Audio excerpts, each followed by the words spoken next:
And I saw one chap who was badly spine injury, and he walked out of the hospital having been told he'd never walk again. So things do change and things do happen, you know, and if you're lucky, it can work. See, I think, Steve, I think if something like what happened to you happened to me, I think I would crumble. I think I would feel sorry for myself. I think I'd want to lie in bed and cry all day, and I don't think I'm brave enough. Do you find that power from somewhere within yourself? No, I think you're absolutely right. You do all of those things, but you can moan and stress about it, and I will. I'll go off and I'll have a half-hour hissy fit and tantrum that I can't get up and walk across the room or whatever it is, and you kind of come back round, get to the end of having your strop, and you're like, okay, still paralysed, what are you going to do now? So you just get on with it, and I think it's...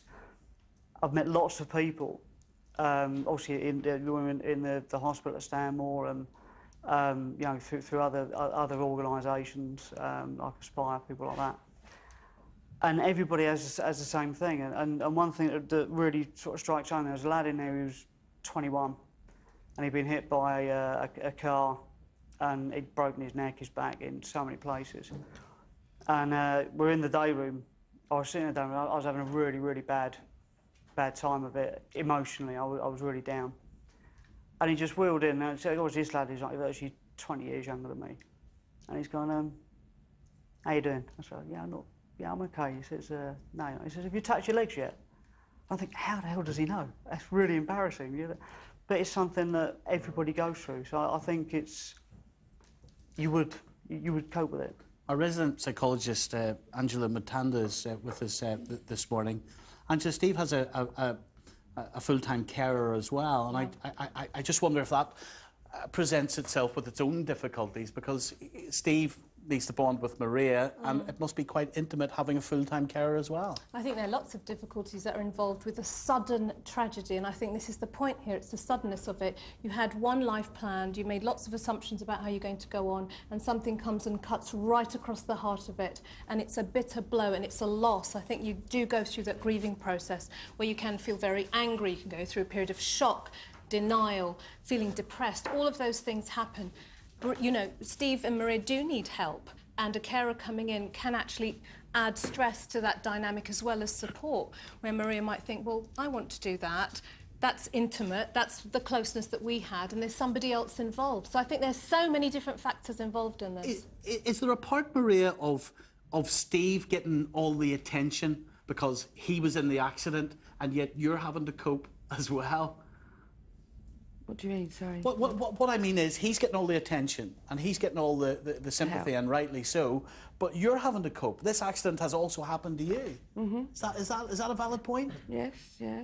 So you do find, you feel sometimes, you know, well, I can see and I understand that Steve's got to have all this help to get himself better and stronger, and I look at him and I see him getting stronger, you know, and looking well and things like that, and sorry. Well, the point is, it's one person has an accident and two people need help. I mean, you can see that Maria's got a lot of pent-up emotions, some of which are very difficult to share with Steve, and she's got to keep them, she feels, bottled up, and actually I think she needs to talk about them. Maria, I want to say this to you. I know you're tearful this morning, but you've nothing to be embarrassed about, because you're sitting beside a man that you love, and you're sitting beside a man who you've stuck by. And I admire you for that, Maria. So please do not be embarrassed.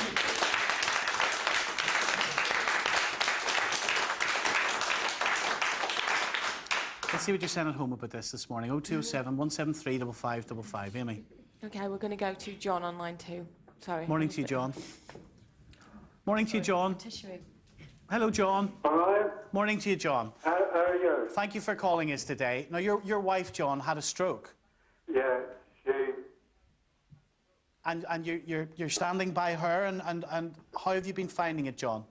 Well, she had a very severe stroke.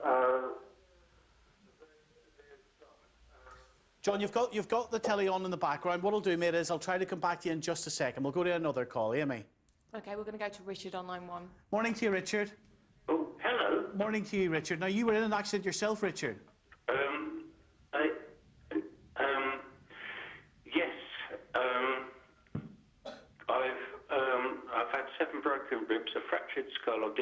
basically both soldiers. I've broken both ankles.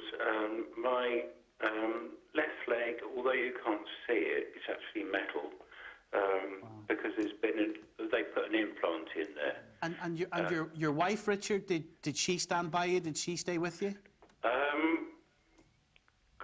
No, my wife left me after I broke my back. But I'm seeing my fiancée this evening, and she's going to give me a wedding date. And she's not known me other than being somebody who's disabled. Wow. How did you meet her, Richard? How did I meet her? Yeah.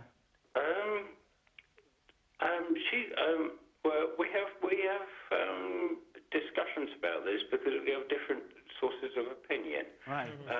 But she said that she saw me trying to get into the house and being disabled. She actually helped me through the front door. Can I ask you, Richard, I'm sorry I'm pushed for time. Do you judge your wife for having left you? Do you blame her? What, blame my wife? Yeah. I blame myself to a certain extent because she was more of a career woman, and I said she ought to spend more time around the children. Obviously, now she's got them. But I said that she's pushing her career beyond what she should be doing as opposed to what we needed as a family. Well, Richard, isn't it fantastic that life has worked out for you? And thank you so much for calling us today. What are your hopes and aspirations and dreams then, Steve, for the future? Just to live as normal life as possible. I think we've found that you can be very precious about things when you first come out of hospital and think, oh, there's no ramp there, but how are we going to get up the step or whatever? And now it's a case of you think, right, we'll find a way, we'll work it out. So hopefully we're going to go on holiday in October, and they've had to make we've had to make some inquiries and that, but really just to get on and live as full a life as possible. That's the main thing. Lady, and that's what she is, a lady sitting beside you. Tell her how much you love her.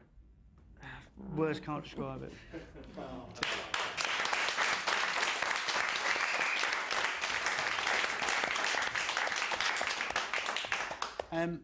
It's a telly programme, Maria, and you do stories every day of the week. That's what Matthew does in the telly. You've had a big impact on me today. And I just looked around here today, and I see Amy, and she's got a tear in her eye, and a few of us do too. And it's because you're a very, very brave person, and we wish you both the very, very best in the future. And thank you so much for sharing your story with us today. Give me a round of applause.